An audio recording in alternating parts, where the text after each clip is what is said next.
Hello，大家好。咁到今日就覆一覆星期三1月7號自己喺黃金上面嘅操作啦。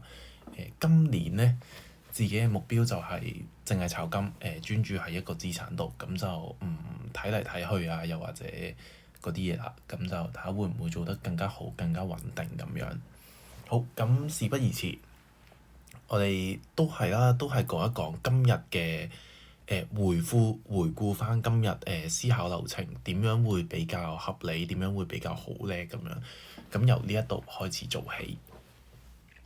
OK，咁首先一起身啦，亞盤嘅時候就見到9點鐘出咗一支好有力嘅下跌嘅動能啊，一支完整嘅陰燭喺呢度。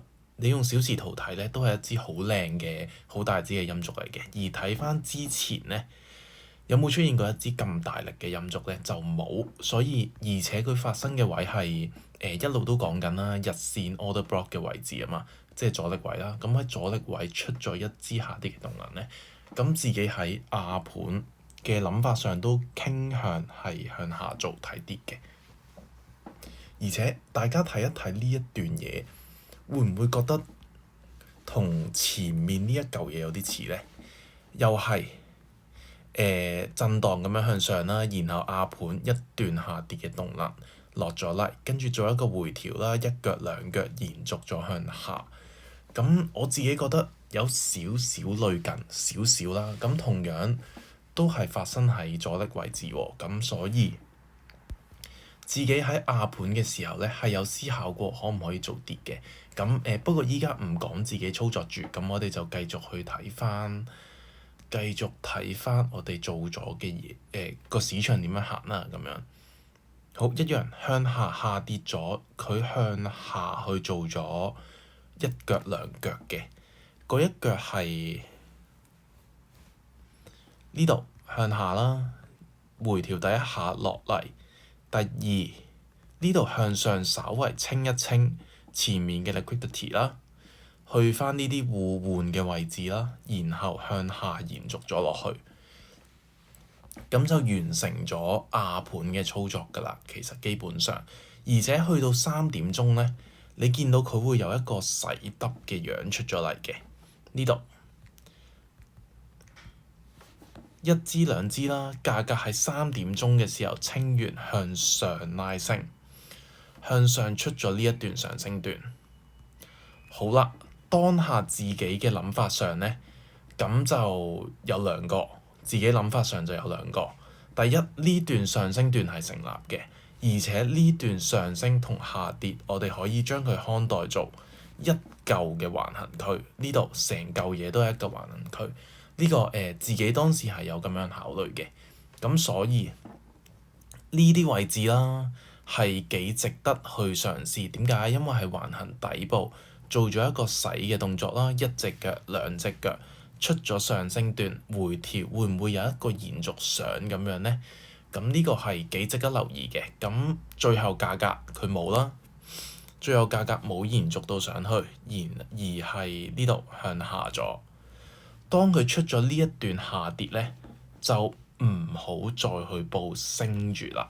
因為如果佢要升嘅，你呢度可能做啲順勢雙底啊、洗 W 啊、細 time frame，然後就向上啦。如果佢出現咗呢一段下跌嘅，其實基本上係瓦解咗佢繼續向上嘅方向啦，即係順翻成個勢，亞盤下跌，歐盤下跌，尾盤延續，會唔會係咁呢？咁如果佢真係向下延續，佢嘅目標位就好明顯地係呢一個針位啦，好明顯係呢個針位。而呢個針位同時又係乜嘢呢？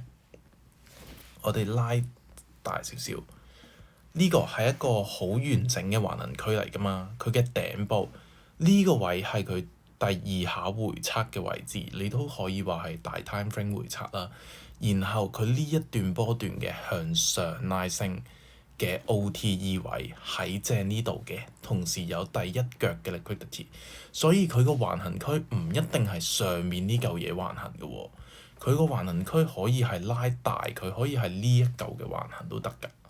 所以咁繼續睇啦，繼續睇，只不過係我當時主要係睇升嘅，但係要喺適當嘅時候要否定咗自己嘅睇法咯。即係呢啲位就唔好再覺得係清底啊、逆停動咁樣，又要向翻上打咁樣，可能成件事已經唔係好 make sense，亦都唔係咁順應當日嘅波段啦。好，咁然之後佢就延續咗落嚟，喺尾盤嘅時候咧就向下。咁呢度一跌一升咧，最近期呢個位咧就係一個橫行，但你要知道呢個橫行個價格都係偏向下跌嘅，因為係順翻當日嘅趨勢啊嘛。喺阻力位出咗下跌動能，延續落去歐盤嘅上升段，亦都冇成功觸發一段上升，走翻入個橫行區入邊，所以佢繼續向下咧，直到去到達呢個位置，呢度嘅11點嘅第二腳啊，咁基本上就完咗當日要做嘅嘢啦，即係完咗今日啦。佢可以繼續行呢個橫行嘅，佢亦都可以係呢嚿嘅下行震盪嘅繼續延續落去啦。但我覺得可能性偏少啲嘅，因為佢呢個都幾清晰地打咗 liquidity 啦，然後有力地向上，只不過係睇延唔延續到向上咁樣啫。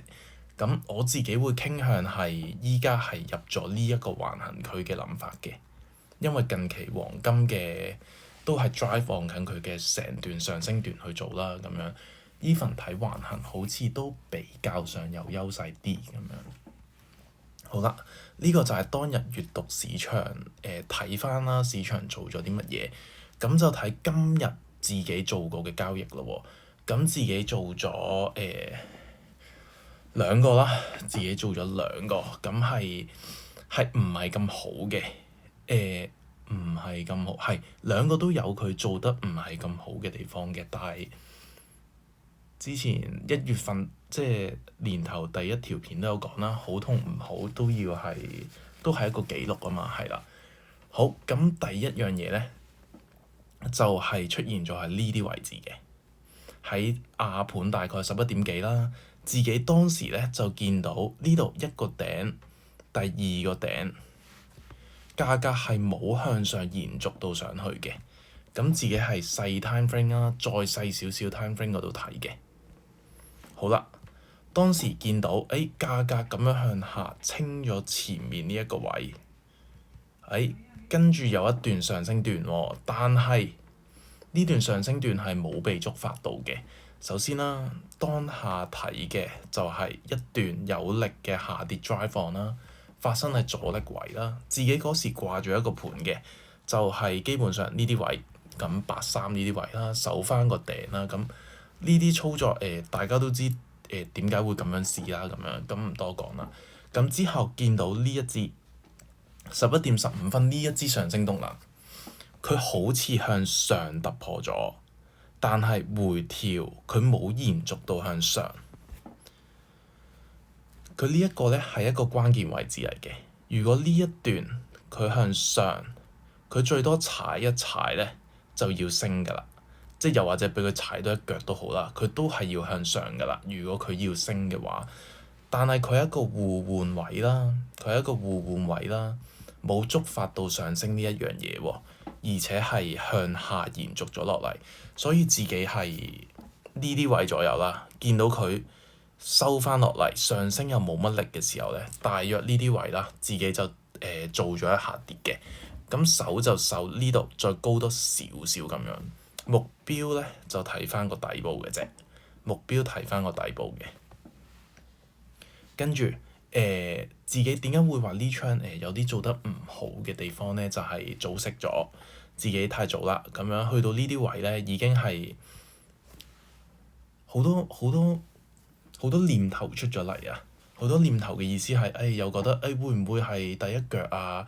跟住洗多一腳啊，又向上啊咁樣咧，咁跟住見到佢有啲抽針咧，跟住自己就多手啦，又或者係即係自己個乜心態啦，控制得唔好啦，咁就覺得有啲腳震喎，咁就走咗啦，即係信念唔夠啊，係信念唔夠啊，咁呢槍就咁樣完咗啦。咁之後就見到落到嚟咁算啦，冇任何操作啦。跟住第二個位咧第二個位我哋要睇嘅就係、第二個位我哋要睇嘅就係呢度第一腳、第二腳向上升咗上嚟，自己咧係比較傻豬地做咗一下上升回嘅 OTE 位，想再向上做嘅，而當時自己係覺得幾 make sense 嘅，而呢個先至係個問題啦。自己覺得咁其實睇返係有不足嘅地方嘅。首先就係歐盤，即係亞盤係下跌啦，歐盤咁樣睇好似打破咗結構係咪？但其實我哋好多時都話用小時圖去睇啦，咁樣跟住呢度一段上升段，其實佢段下跌段喺邊度啊？係呢一嚿喎，呢個先係佢向下嘅結構位嚟㗎嘛。好唔好意思，等一等。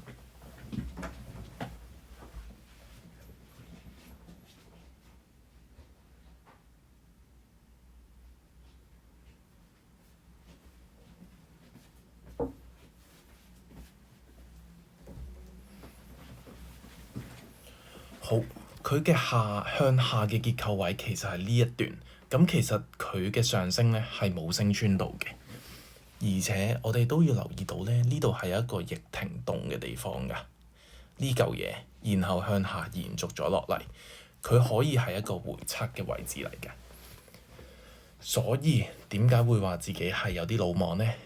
係有啲為做而做啊，應該話，咁就係呢段上升段。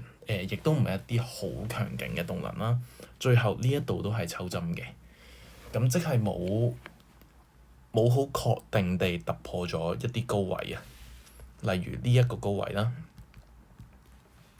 之後佢呢度都係做咗一啲比較似係派貨嘅形式啦，最後再向下加速落嚟嘅，咁其實自己見到落得咁快咧，係唔係仲應該喺呢啲 OTE 位啊、51呢啲位度掛升咧？